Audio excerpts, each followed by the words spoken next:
ISA-CETEP, TRPL3, TRPL4, Transmissão Paulista.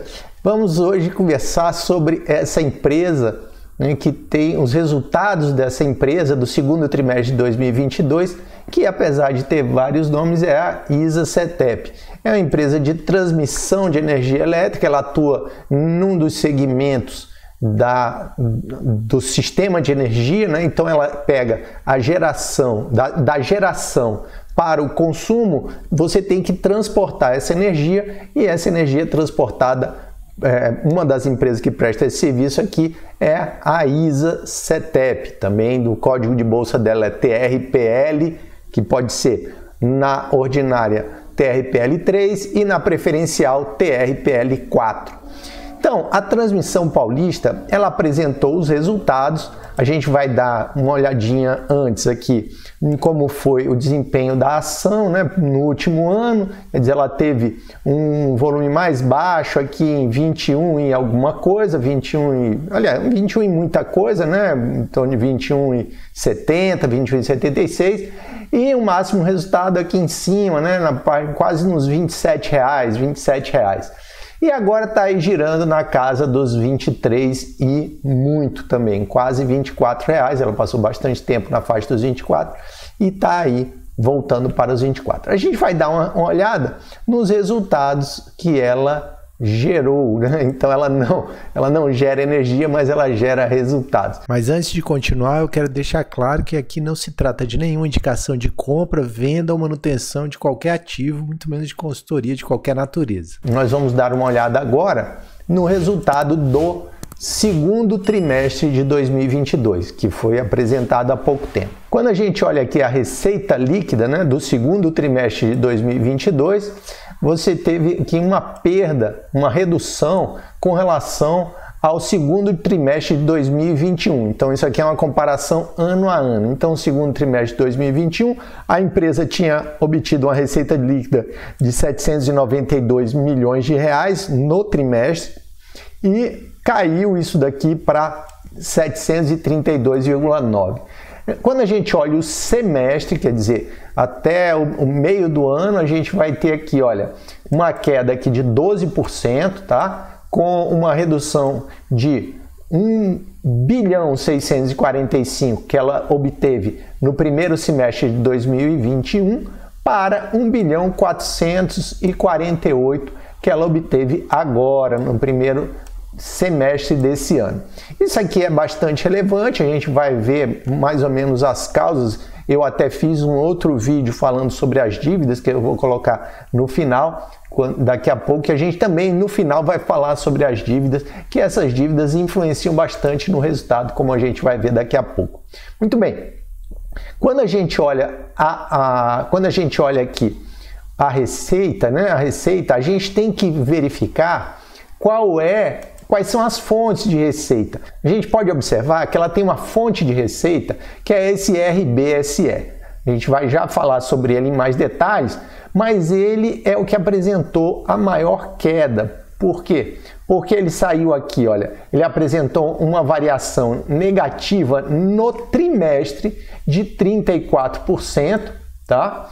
E aqui, olha, quando a gente pega no semestre, né, então foi essa relação, que é uma diferença muito grande para uma coisa que estava aqui gerando receita na faixa do R$ 1 bilhão, passou no semestre a gerar uma receita de 643 milhões. Então isso aqui, olha, veja, está perdendo aqui uma grande quantidade de receita, aproximadamente uns 350 milhões de reais no semestre e que pode ser expandido para o ano. Isso aqui dá uma diferença, então, de 700 milhões a menos de receita.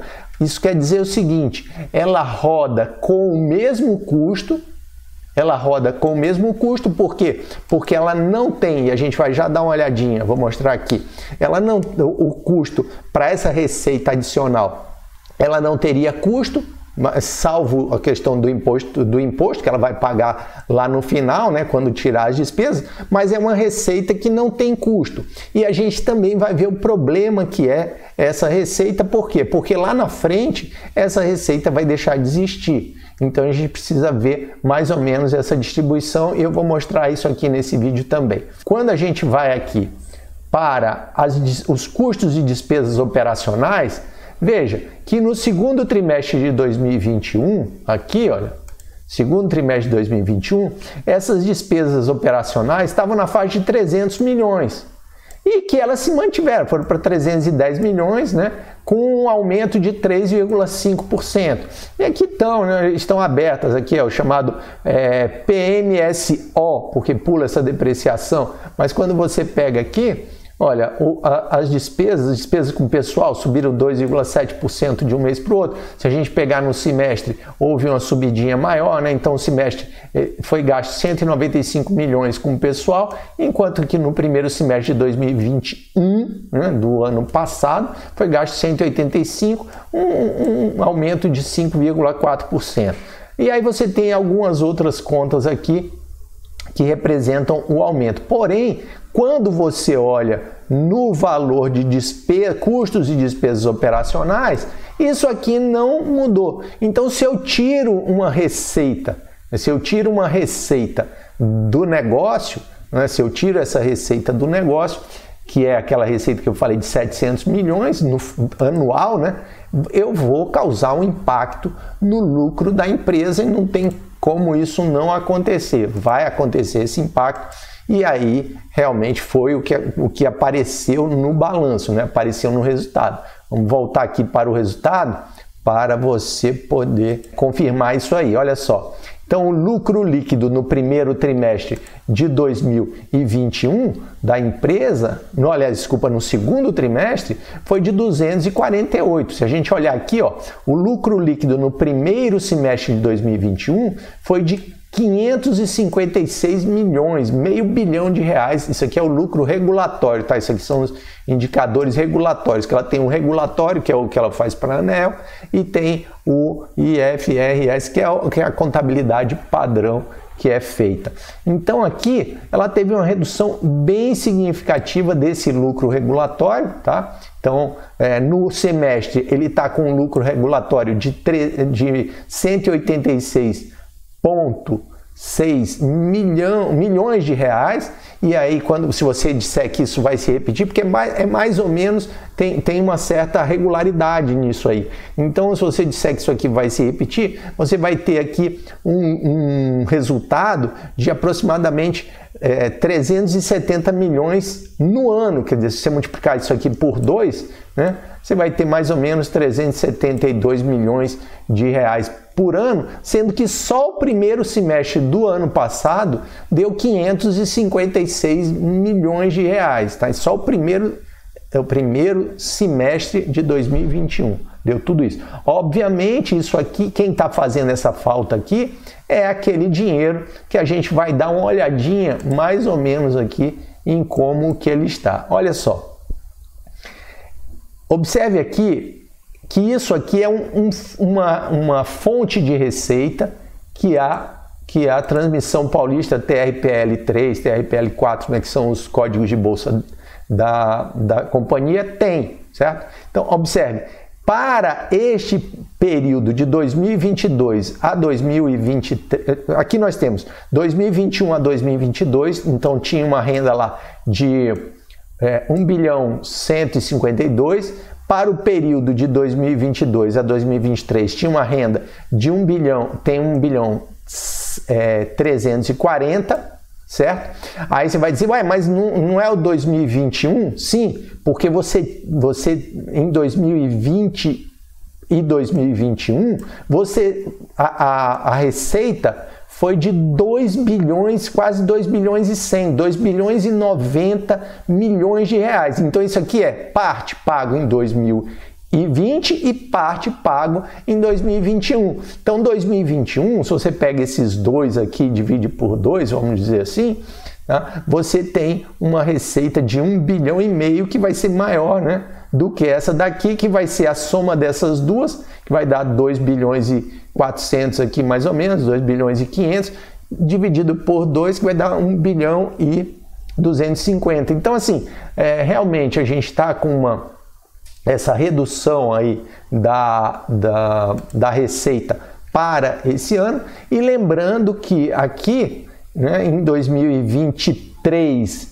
e 2024, isso começará a subir, né, ficando em 100, até que mudem, né, podem mudar isso daqui, até que mudem esse valor para ficar 1.781 até 2028. Né? Então, a partir de 2028, esse vai receber só um pedaço disso aqui, e é por isso, por essa situação, quer dizer, a perda disso aqui prevista, dali passa para esse valorzinho de aqui mais ou menos 100 milhões, é isso aí que a empresa está loucamente tentando recuperar por meio do quê? Por meio do investimento. Então ela está investindo loucamente aqui para recuperar para repor em um determinado momento, mas é óbvio que mesmo a reposição que ela está fazendo, eu vou dar um exemplo agora, ela entrou num leilão, e a gente vai até ver mais ou menos o número aqui, mas assim,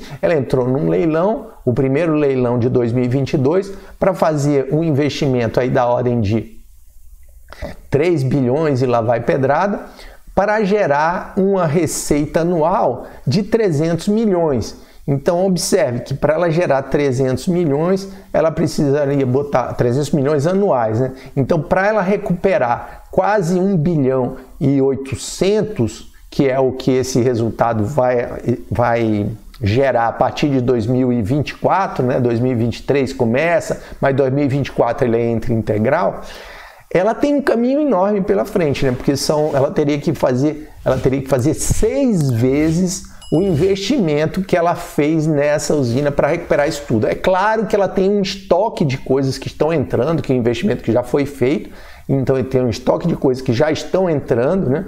E esse estoque de coisas que estão entrando vai reduzir, obviamente, a necessidade de esse espaço. Só que, de qualquer forma, esse estoque de coisas ele acaba existindo já em breve. Então, em 2024 já vai ter muita receita gerada por esses projetos que já estão em andamento e vai existir outros recursos que vão entrar de acordo com o desenvolvimento da empresa, mas de qualquer forma ela vai estar recebendo esses novos recursos e vai estar recebendo 1 bilhão e 800 a mais por ano, mas vai ter em 2028, acabou a festa, 2029 é zero, tá? Então ela não vai receber zero, não, vai receber, sei lá, 100 milhões, que comparado lá a 1 bilhão e 800 está bem longe, né?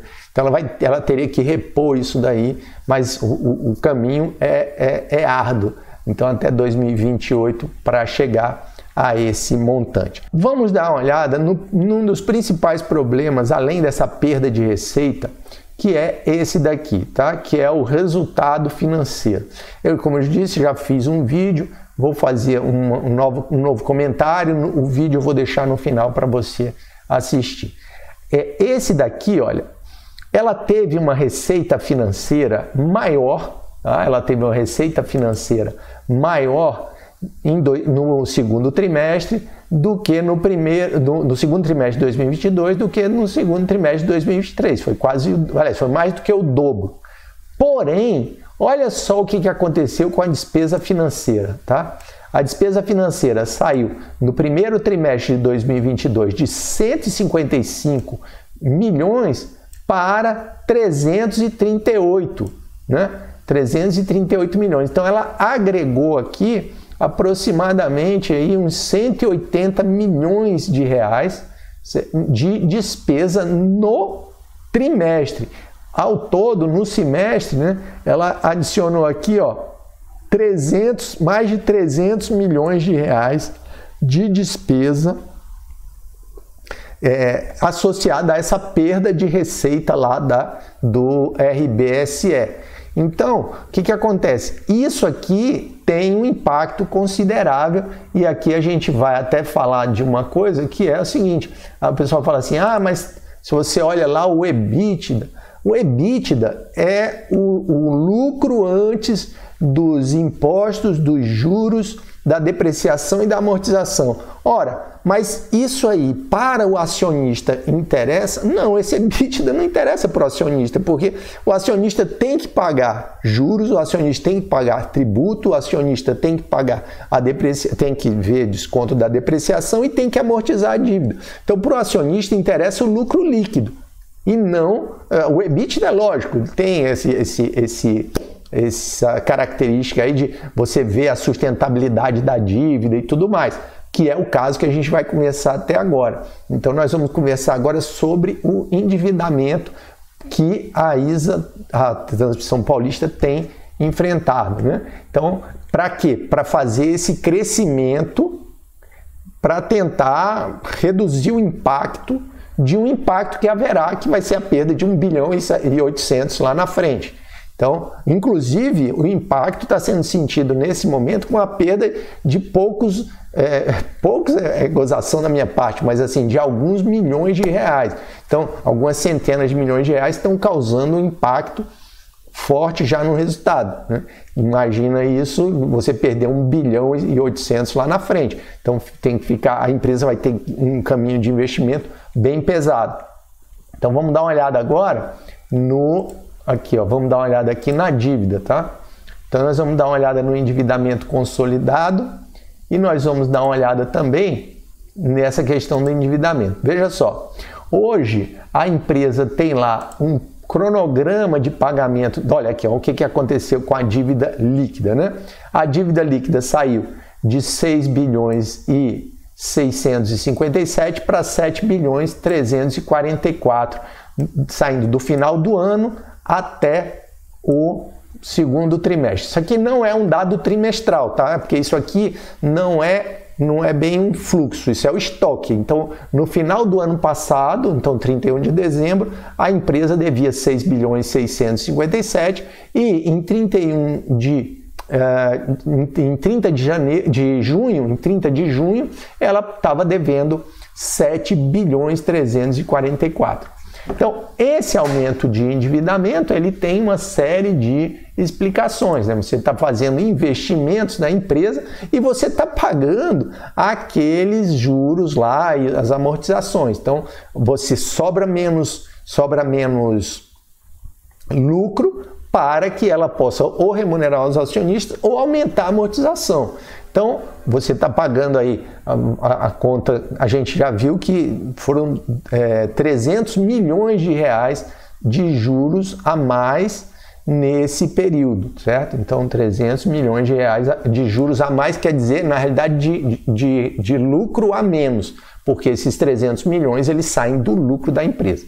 Então, olha só, ela tem no caixa, né? Ela tem no caixa e em aplicações financeiras que geraram aquela receita financeira lá de 30 milhões de reais, ela tem lá 1 bilhão e 82 milhões de reais. Para o ano de 2022, tem pouca dívida vencendo. Olha aqui, ó, ela tem 107 milhões de reais vencendo. 2023 também 122 milhões vencendo. O problema aqui vai ser 2024, que ela vai ter essa dívida aqui todinha vencendo. Bom, o que acontece? É um desespero tal. Não, não é um desespero. A empresa tem total condição, né, de resolver isso daí. Obviamente, ela está enfrentando custos mais altos, então ela está enfrentando custos bem mais altos, né, de juros, e isso é pesado, né? Se você olhar, a despesa dela foi, vamos dizer, que tenha sido mais ou menos 180 milhões de reais, eu vou até trazer aqui, para a gente contrastar a despesa com pessoal, materiais, serviços e outros, quer dizer, uma despesa operacional está na faixa de 163 milhões e a despesa financeira está na faixa de 300 milhões. Então, olha só aqui. Nós temos o custo de despesas operacionais na faixa de 310 milhões, isso aqui no trimestre, tá? Isso aqui no trimestre. E enquanto que o resultado financeiro, 300 milhões negativos, tá? Então, veja que o resultado financeiro está próximo ao custo da companhia como um todo. Se você botar aqui só essas despesas de pessoal, material e serviço, esquecendo a depreciação, quer dizer que a depreciação foi mais ou menos a metade, o resultado financeiro, ou seja, as despesas financeiras deduzidas do lucro, da receita financeira, ela é quase o dobro das despesas operacionais. Então aqui ela está realmente ela está alavancada, e a gente obviamente não está tão alavancada quanto outras empresas do setor elétrico, então por aí, mas ela está alavancada. E a gente vai dar uma olhada aqui, olha, ela tem um limite aqui de alavancagem que é de 3,5 vezes o EBITDA, tá? Então a relação, 3,5 a dívida líquida pelo EBITDA. E aqui esse limite ele foi feito na quinta emissão de debêntures, certo? Então isso é como se fosse os empréstimos que foram feitos na quinta emissão de debêntures, eles impuseram uma restrição para a companhia. Eles disseram, olha, se você ficar mais endividada do que 3,5 vezes, a gente vai pedir o resgate antecipado dessas debêntures. É claro que aí o que vai acontecer? Qual é o percentual dela hoje? O percentual dela hoje está em 3,25%. Porque aqui o credor aceitou determinadas condições de taxa de juros, essa coisa toda, botando esse limite aqui de endividamento.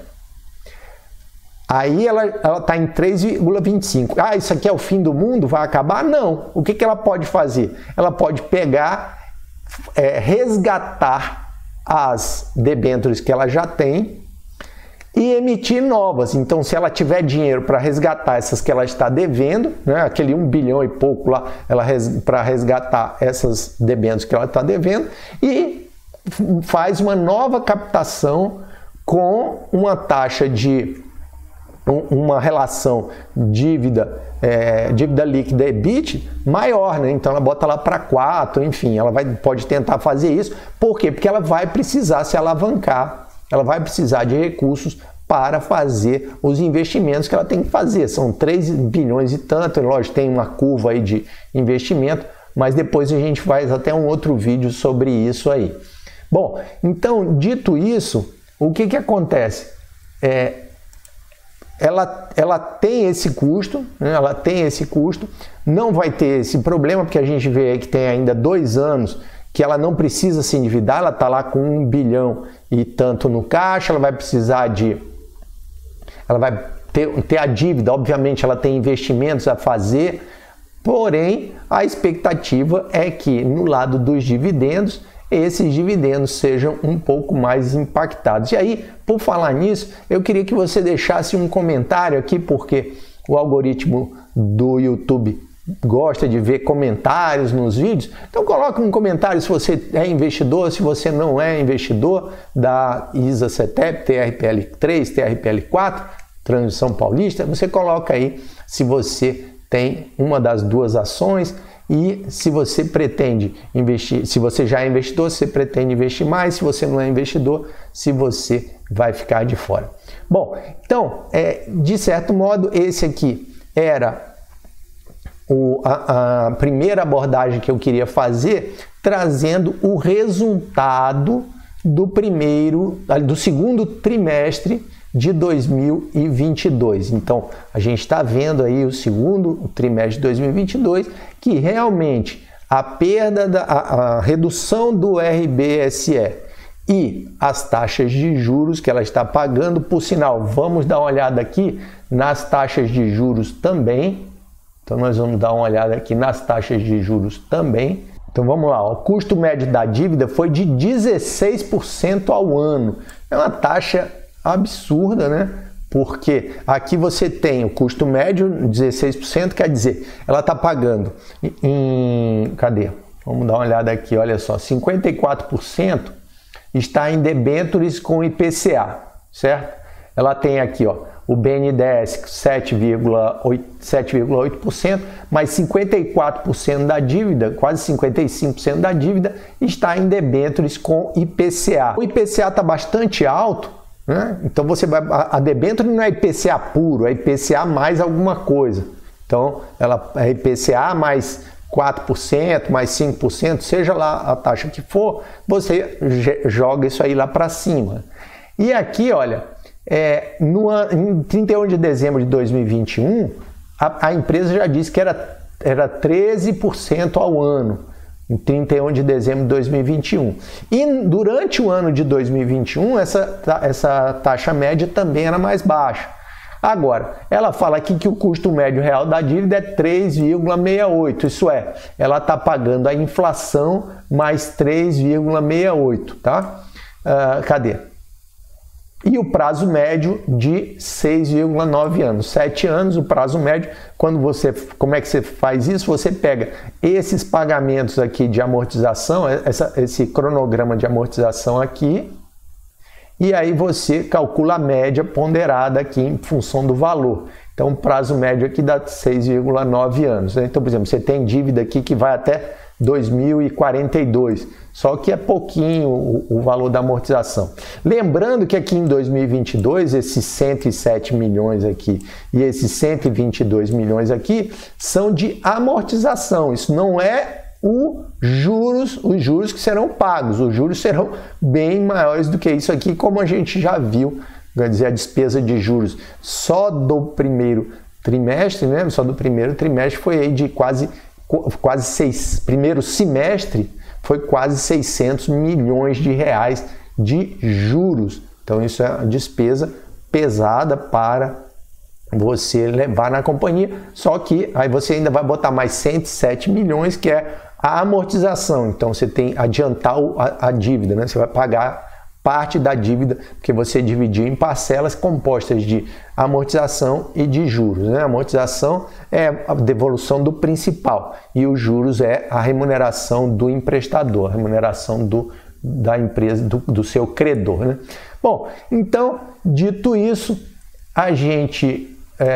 eu falo para você aqui o seguinte, que o canal é um canal variado, né? Então, se você está chegando agora no canal, ele é um canal variado que trata de renda fixa, renda variável. Então, eu trato de algumas empresas. É um canal de educação financeira também, porque eu comento, eu trago detalhes e procuro mostrar de forma educativa como você avaliar o seu interesse de entrar ou não em determinados negócios na área financeira, né? De você alocar ou não os seus recursos em determinados negócios. E aí, se você gosta desse conteúdo e tem interesse em acompanhar essas informações, inscreva-se no canal, marque o sininho de notificações e se você gostou desse vídeo também, deixa o seu gostei e compartilha para que chegue esse conteúdo a mais pessoas, tá? Bom, então é isso. Lembrando, eu vou deixar aqui desse lado o vídeo sobre o endividamento da ISA que eu já tinha feito e que você pode assistir porque tem muito a ver com isso que a gente conversou. E do lado de cá fica o último vídeo publicado aqui no canal. E a gente se encontra no próximo. Até lá!